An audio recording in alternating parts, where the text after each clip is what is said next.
me feeling like I'm Akademiks. More articles that came out. I want to read to y'all these. This is some nasty work, chat. Very nasty work. Look at this. Look at this. So,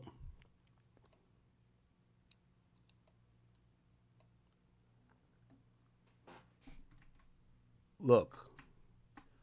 Jailed, Radar Online tweaking, jailed sex beast Sean Diddy agreed to pay $6 million in hush money to a male escort who insisted he was disgraced as the rap mogul's sex slave. Diddy agreed to pay $6 million to a sex worker who claimed he was used as a sex slave, an amount and cover-up never previously disclosed. Radar.com can reveal the hush money deal went to a man who claimed he was hired to have sex with Diddy and the ex-rappers Cassie Ventura, according to the deal. The non-disclosure agreement was designed to bar the sex worker from discussing the drug-induced tryst with Diddy or disparaging him or Ventura, the sources said. The escort and his Florida-based attorney approached the rapper, who has been accused of racketeering and sex trafficking and transportation to engage in prostitution several years ago and negotiated the payment in return for his silence. It settled the individual's legal claims against Diddy, including misconduct and trafficking. Radar Online has chosen not to name the man, who said he's an alleged victim of the sex crimes. But sources can confirm the man ultimately telling his story to federal prosecutors and recently testified before the grand jury, which is considering filing more charges against the beleaguered Diddy. The previous unreported settlement was negotiated on behalf of Diddy by Mark Garagos. That's also interesting. Remember, his daughter is now representing him. The famed LA attorney who had previously represented Michael Jackson. This sounds like the guy, right? Is this the guy? Like, it doesn't name the person, but it does sound like this guy that was talking about. I don't know if he ever said it was $6 million. Sex worker Diddy. Yeah, this guy right here, right? Puff Daddy. Yeah. P. Diddy, whatever you call himself these days. Yeah, go ahead. It is one of the strangest. Came back and I seen him for the Olympics and won. But they did Mark Garagos and Ben Mercedes were his attorneys, okay? And Christopher Leon's here was my attorney. They asked me to turn in that, which was the video recording, and I did. Now, supposedly this was for the Diddy thing, right? This guy had admitted he was a sex worker. I also want to mention here, and we're going to get to a little bit of Jaguar Wright, Piers Morgan, as I promised. Mental health also has to be acknowledged and addressed while we talk about these claims. For example, I don't think Cassie's mentally unwell. Some of these people are mentally unwell. This guy, he's sitting here in this outfit speaking to the Miami-Dade police because he went in one of Trump's like golf resorts and shot the place up.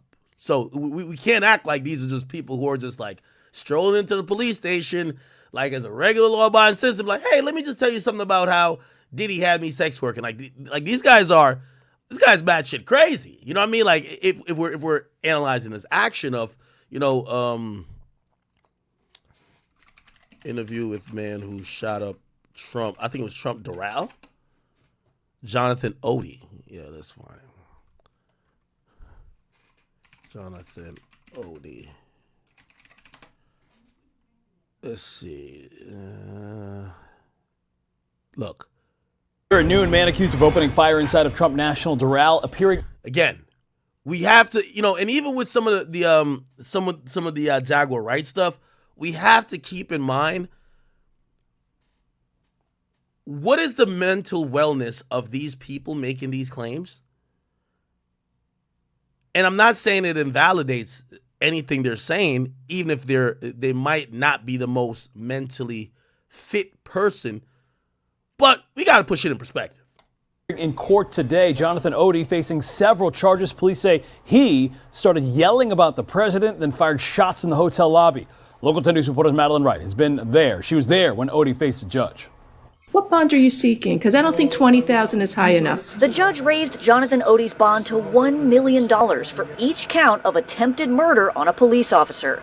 Police say on Friday he opened fire inside President Donald Trump's luxury hotel. Sir, I'm ordering that you stay away from the Trump National Doral Hotel. Police say that's where Odie stole an American flag from, and that he went into the lobby yelling anti-Trump remarks before shooting the ceiling and chandeliers.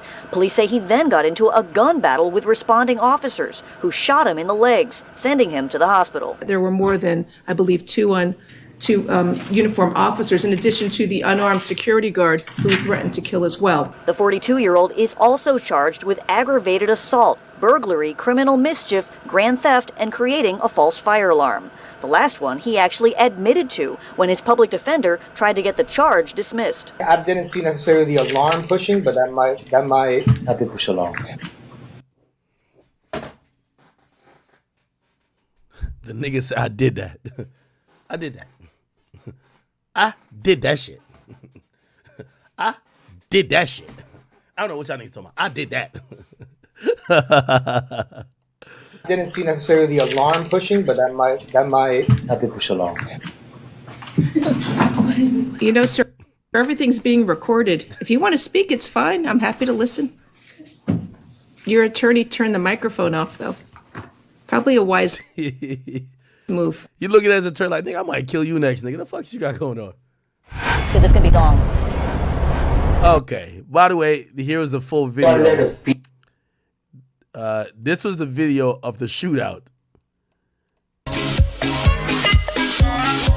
Yeah, I'm not trying to get copywritten. This is him shooting, running out. Yeah, this nigga was slipping and sliding.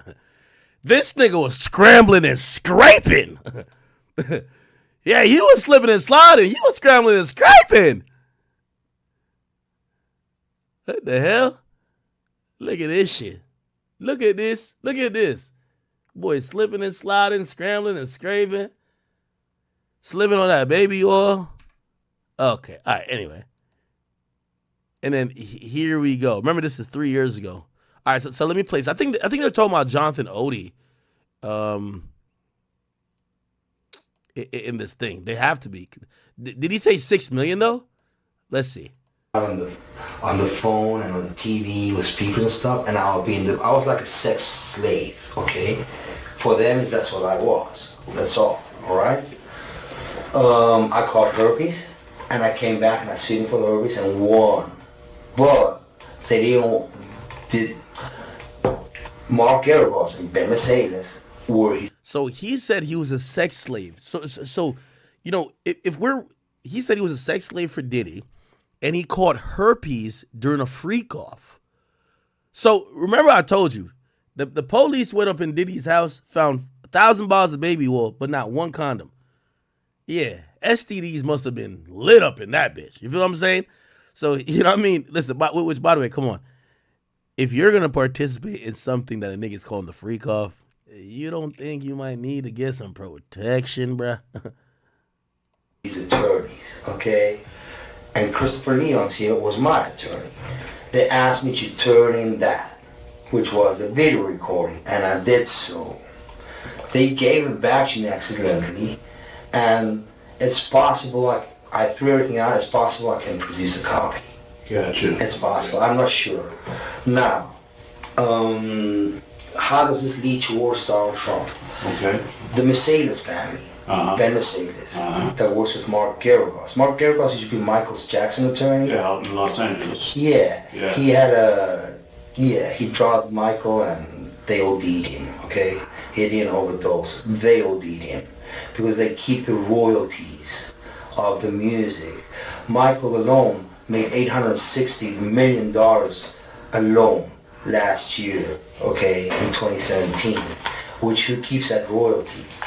The music companies. Yeah, no, I know we covered this already. I'm trying to see. So Radar Line is saying they have a source. They're not saying it's this guy. It appears it might be this guy, but I don't think the guy ever said he got $6 million, which Radar Line claims. Let's see if he says it. Who represents the media and entertainment in the United States? Most of them Mercedes does. Kenny Mercedes, which is Gruber Mercedes Shire out of New York. Okay? So what they've been doing is they've been promoting a hate agenda against Trump. So people hate him. Okay? Because they know he is very alpha. Okay? Very alpha in the sense that he likes money, he likes to make money, and he likes women, and they know they want to defame him in certain ways with Stormy, with other people, because they want him out of the government, okay? But it ain't happening because it's too smart for them. You understand what I'm saying? I'm trying to, right? Don is intelligent. He's not seeing that for each and every American, Obama, who knows his real name, they say what it was a creation of the CIA, and then people listen to your lyrics and everything, and then you become famous. Okay, that's how they do it. All right. Tupac's still alive. Yeah. Okay. You see, sometimes we be listening to the shit that make ours, whatever narrative we want to go that they're saying, right? Oh, yeah, he said this. The nigga said Tupac's still alive, bro. Come on, dog. He's in Cuba. He's in Cuba. Basically, what happens is following. The hip-hop agenda is an agenda to move drugs all over the United States. You need to involve the DEA. They Sean, okay? And he belongs to that agenda. That's why he's so famous. They land all the contracts. It's his attorneys. Okay, all right. So we kind of played that already. So I'm not sure if this is talking about them. And I don't know if Radar Online doesn't seem like it's vouching for the 6 million. It's saying 6 million, but it doesn't say we have corroborated or we've seen the details or the document, even if they're not saying the name. Okay.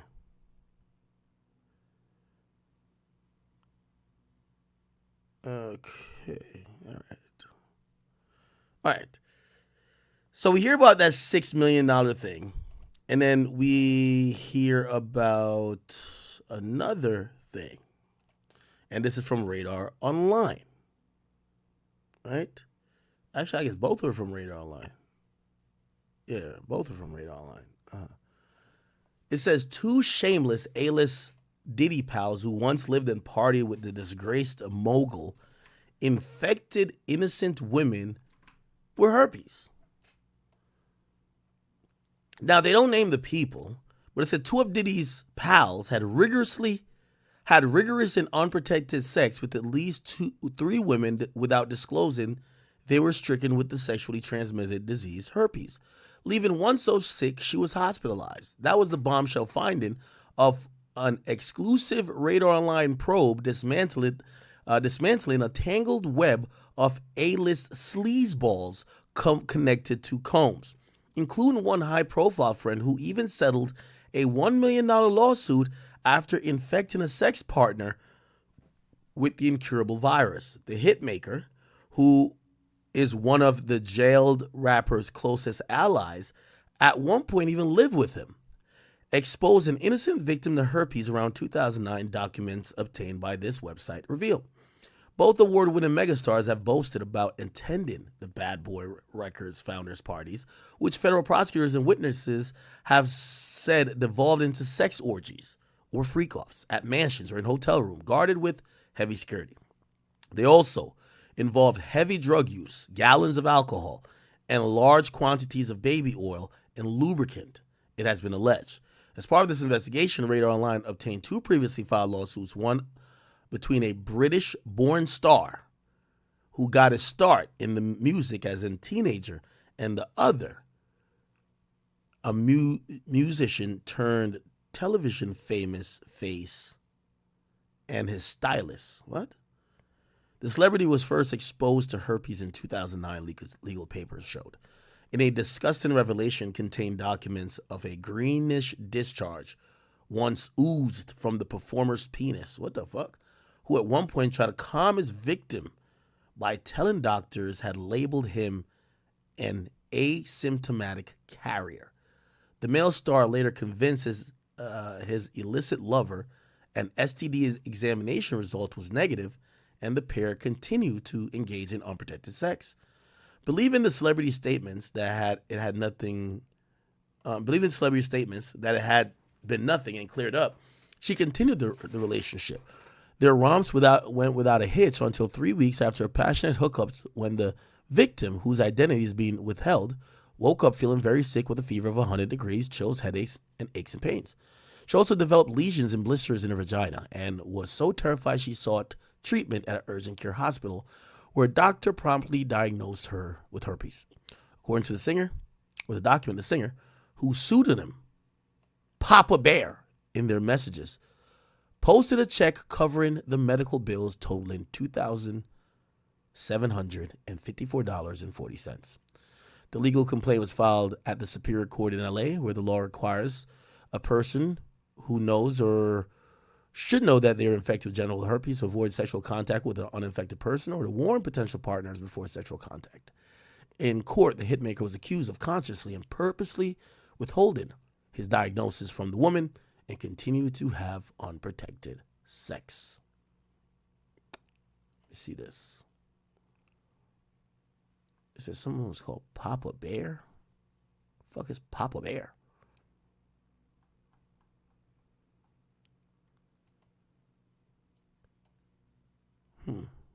Okay. It was also revealed after his partner confronted him for infecting her, the sex fiend called her 2 days later with his doctor, who grimly confirmed he carries the herpes virus. Her test result confirmed a first-time infection. A file in their settlement obtained by Radar read, in a series of telephone conversations and online chat sessions, the singer has apologized for infecting her and told her he would take care of things. In a declaration, the victim said that her health and her body had been ruined, and she has suffered severe emotional distress and been extremely depressed, knowing there's no cure. The Diddy pal eventually settled with his paramour in December 2012, paying $1.1 million in damages. But his conduct didn't end there. In the second case, the same friend of the jail musician had a extramarital romp with a woman who was remarkably, at the time, a friend of his current wife. The fuck? She alleged the pair hooked up in 2017 in Atlanta behind the wife's back, where she performed oral sex before having intercourse without protection. The court filing, they had sex 12 days later in the New Orleans hotel room, didn't use a condom. Like this sleaze merchant, damn. The British-born friend of Diddy, who attended one of the first infamous party as a fresh-faced teenager, avoided public embarrassment with a secret payoff to silence his accuser.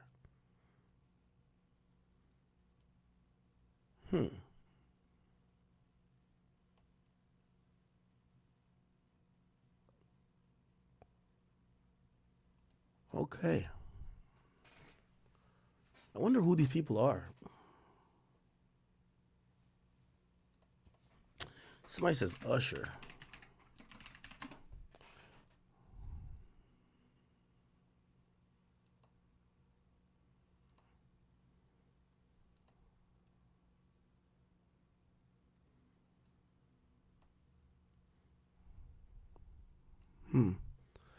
His was dismissed in 2019.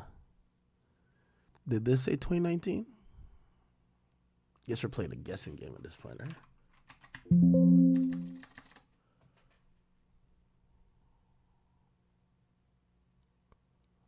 Yeah, I don't know if that's Usher, to be honest. Nah, see, this gotta be somebody else, but somebody with enough money to pay $1.1 million. What the fuck? Huh. They also mentioned somebody British.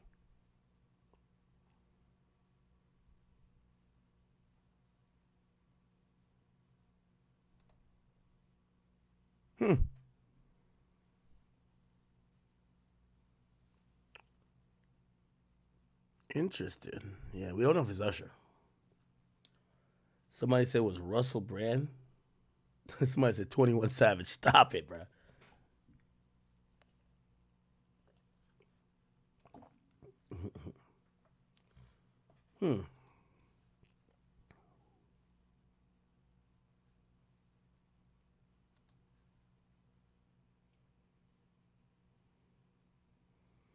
Someone told me who it was. Let me see if I can find it. Let me find it real quick. People were alleging that it was Usher, but the dates don't match up with Usher, honestly. It doesn't match up with Usher. And then, hold on. And then the male that a lot of people were saying it was, which, let me see. Someone was saying allegedly it could have been Craig David. I don't know who that is. Is he from the UK?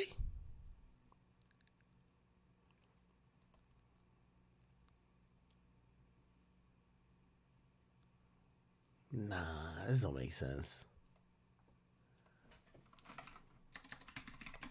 Does he know Diddy?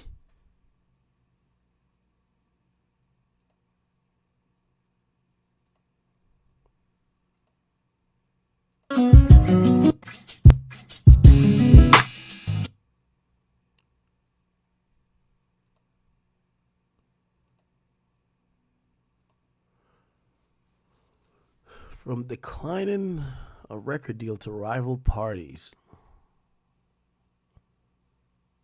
I don't know if it's him. I mean, who gives a fuck, right? Like, who cares?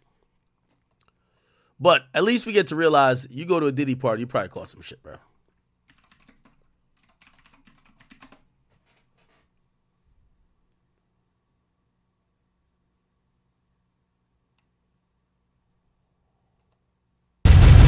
I was 17 years old. Oh my so these were all goodness. aspirations. You know, you're trying to kind of change things in your life. Are you still currently celibate? And how's that been going?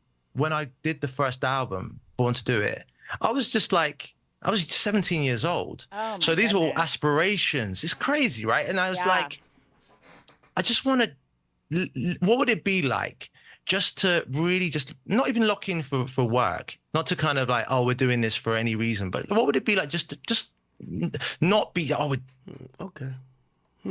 Interesting. Never really heard of that guy, I'm not gonna lie to you. Craig David. All right, whatever. Okay, so there's more allegations that they're saying some other stuff going on. Then guess what happens? Now we're seeing some names in Rolling Stones. They run an article by saying that there is a name being named in the Diddy situation. Let me refresh. Yo, this ad blocker is getting my computer frozen up. Like, Jesus Christ.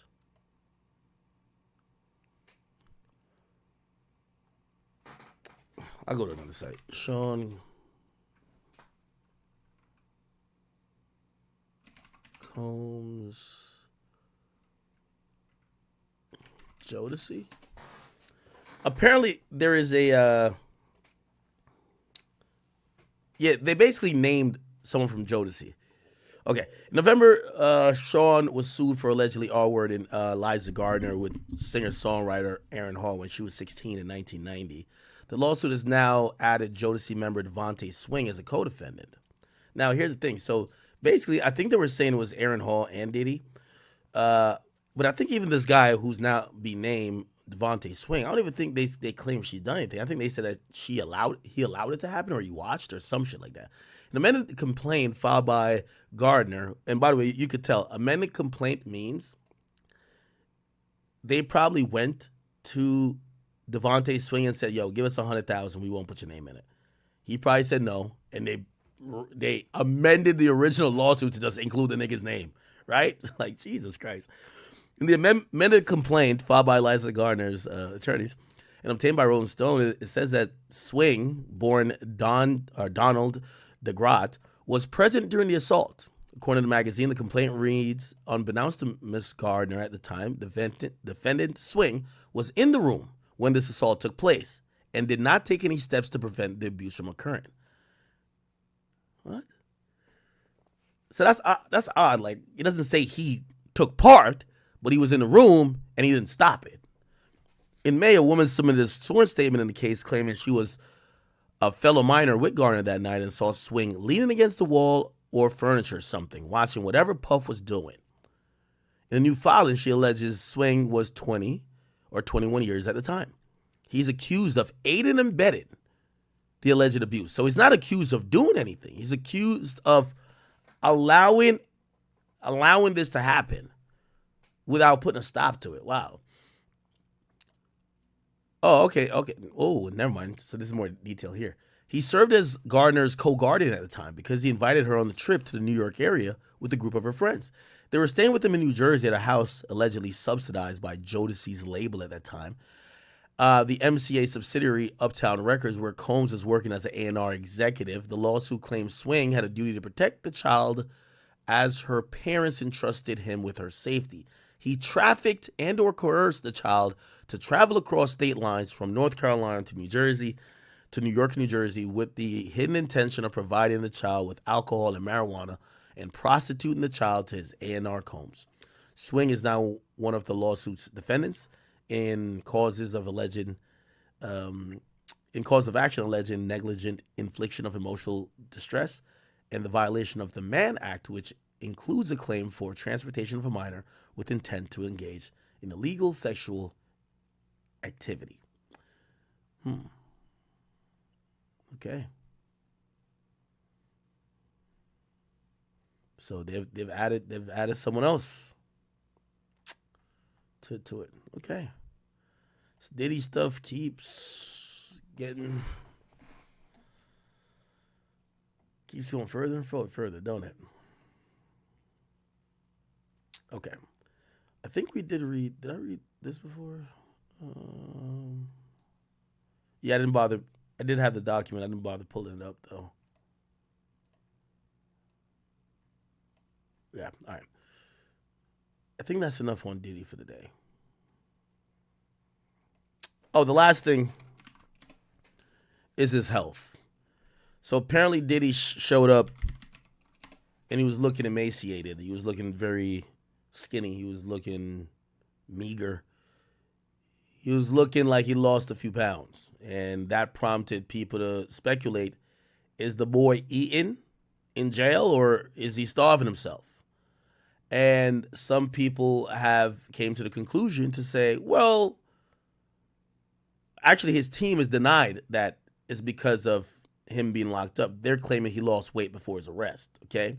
So it's a Sean Diddy Combs isn't as puffy these days. And it's not because he changed his name from Puffy to Diddy. He shed a few pounds, and it's not a result of his time behind bars. I actually disagree with that. It definitely is. So Diddy was looking thinner during his court appearance on Thursday, and his face looked skinnier, leading a lot of folks to speculate he hasn't been eating in jail. A lot thought maybe the criminal case was finally getting to him. However, sources familiar with the situation tell TMZ that he lost the weight before he was arrested by the feds, and it's a result of healthy living. Now, that could be true, too. Even though I don't believe that, it could be true. He's probably having to be off drugs. I could imagine if I was in a place that I didn't drink alcohol every fucking day for maybe a month, you guys would probably see another extra 20 pounds of weight get off of me. I think when I drink, my face just I have a chipmunk effect naturally. So when I drink, my face gets puffy. You get what I'm saying? So, yeah. Maybe he's not on whatever drugs he was taking. Apparently he was on a lot of drugs. And it's kind of interesting because I never looked at Diddy as a drug addict, but apparently he was. He was a functioning drug addict, which, by the way, there are a lot of them in the music industry. So it appears that he was, he probably looks skinnier, but maybe it's because he's not taking all them drugs. Either that or maybe he's just not feeling the food up in there, too. He's probably not asking for seconds and thirds, right? So our sources say that Diddy was exercising to remain in good physical shape. See, I believe that's cap.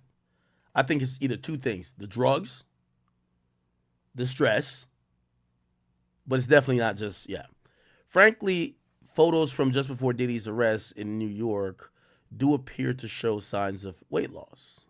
Did it? I've never seen Diddy fat. But even if we look at this, it looks like even trying to paint a picture, literally, of him being quite skinny. We haven't seen him because there's no cameras in court. Lastly, before we kind of wrap that up, Law and Crimes was on the scene, and hold on. It's been nearly long time off, and much of job. But the institution did improve on many areas to include sanitation, and more specifically, as it relates to our relationships with our state. Okay, so this is a former deputy of MDC Brooklyn, the place. So a former deputy warden of MDC Brooklyn. So that's where Diddy's staying. He's kind of given an update on what probably what his 23 hours inside that jail cell looks like. More specifically, our public defender's office and the judicial districts of the Eastern District of New York and Brooklyn, as well as our Southern District of New York partners with the U.S. Attorney's offices and the judges' offices. So, but yeah, they've had some significant challenges, but they've also housed some of the most notorious terrorists, drug lords, and other folks who are facing high-level crimes. So again, there have been challenges, and there will continue to be challenges there. But when it comes down to taking care of business and keeping people safe, I will say that they've done a great job at doing that over the years. Besides the conditions, talking about the safety of people, that's something that P. Diddy's lawyers have highlighted, saying that in the past there have been suicides there, some murders, apparently some corrections officers have been charged criminally. What would you say? Is it a safe place to be for these inmates? Overall, I would say yes.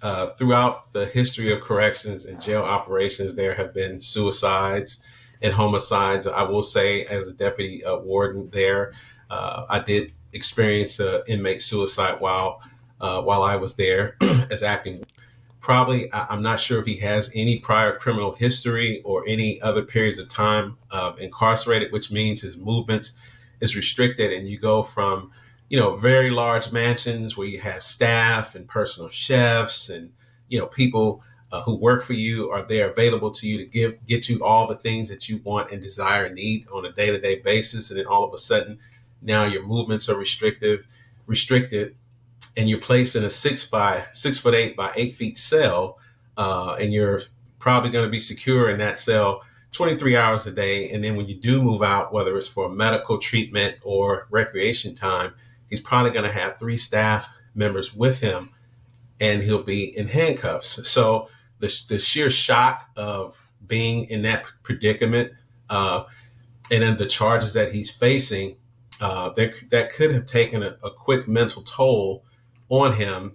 And when clinicians place someone on suicide watch, whether it's verbal, written, or physical attributes of presenting yourself as suicidal, that individual will be placed on suicide watch. They'll be given a smock to cover their body, a blanket, and depending on their history of potential suicide risk, if they've had attempts in the past, specifically for hanging, they may or may not be giving undergarments to include underwear and socks. So again, it's not unusual for a person to maybe show signs of suicidal ideation, especially when you're facing these type of charges and never having your movements restricted, especially. Okay.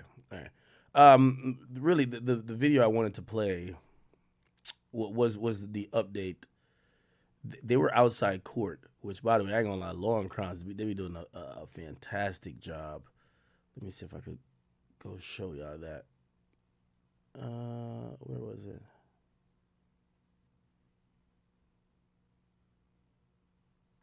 Not 6 days ago. It would be. Oh, here we go. Sean Diddy, we are going to go live to outside of that federal courthouse because our very own Elizabeth Milner is there from the man himself, Sean Combs. Yo, they got this shit like a fucking mall. Like, there's so much activity. Obviously this is the the Southern District U.S. Courthouse. So like they have a lot of big cases currently, but wow.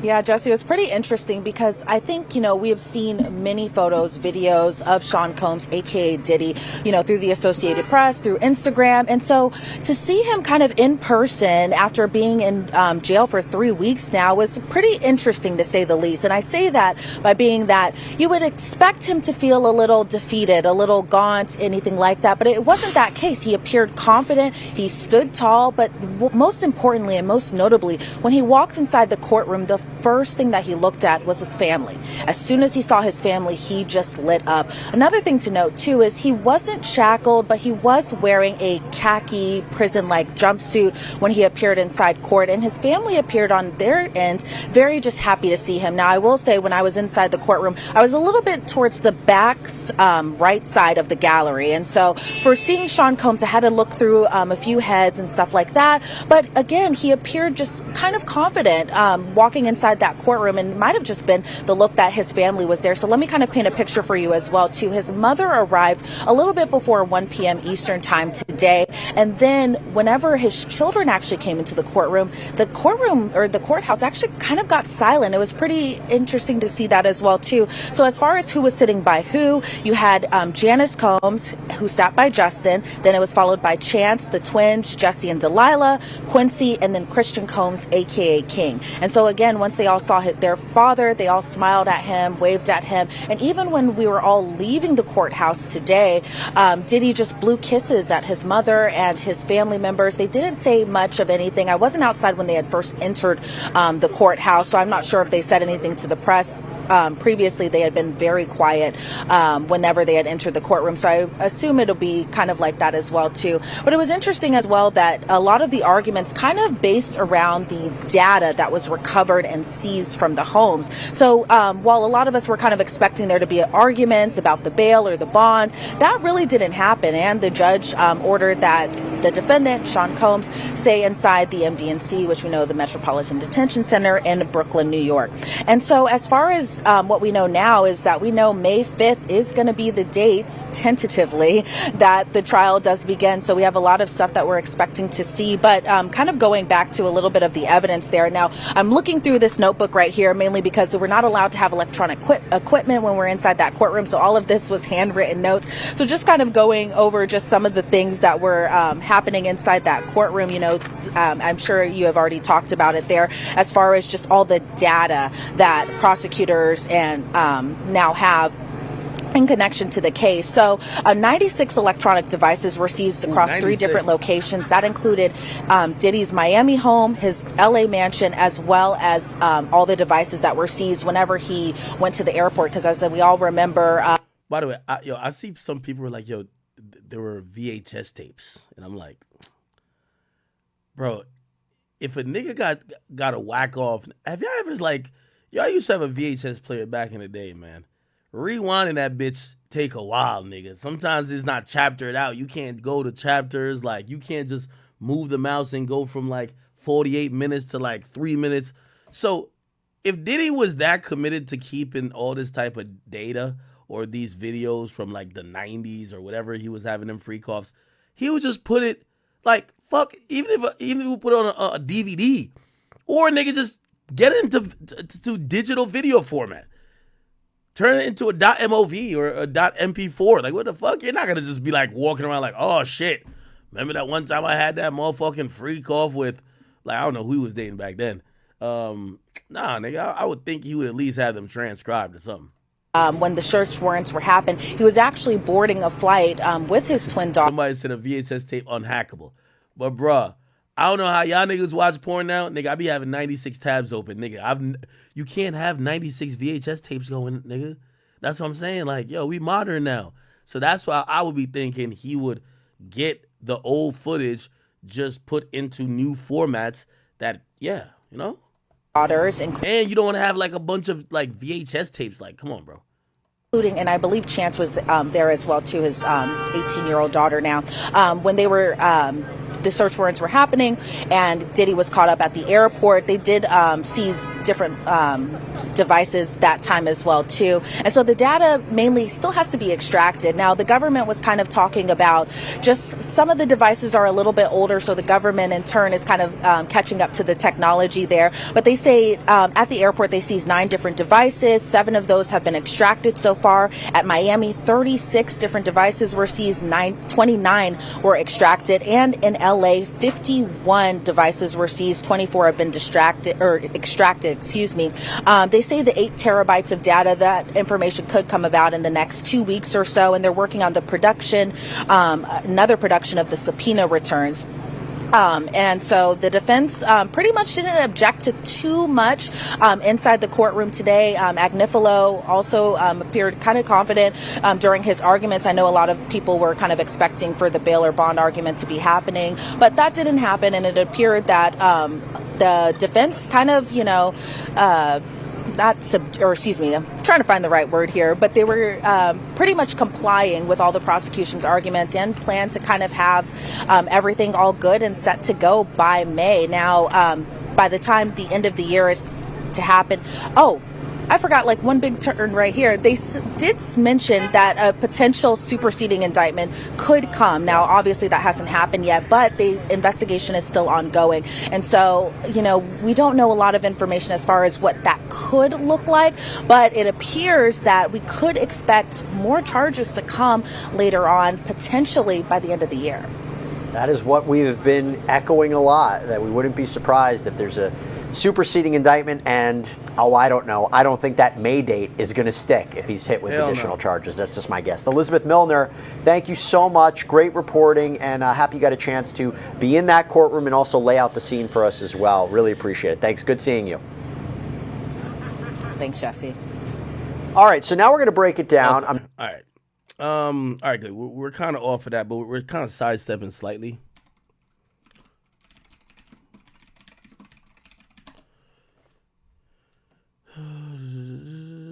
Hold on.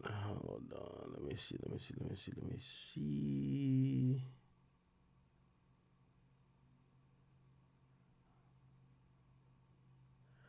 All right. Wait, give me 1 second. Wait, where the fuck is this thing at? I think this...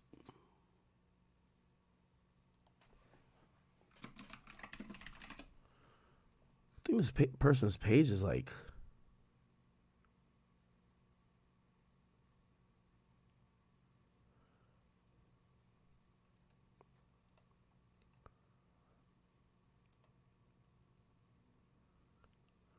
Anyway. Wait, why can't I find this fucking tweet?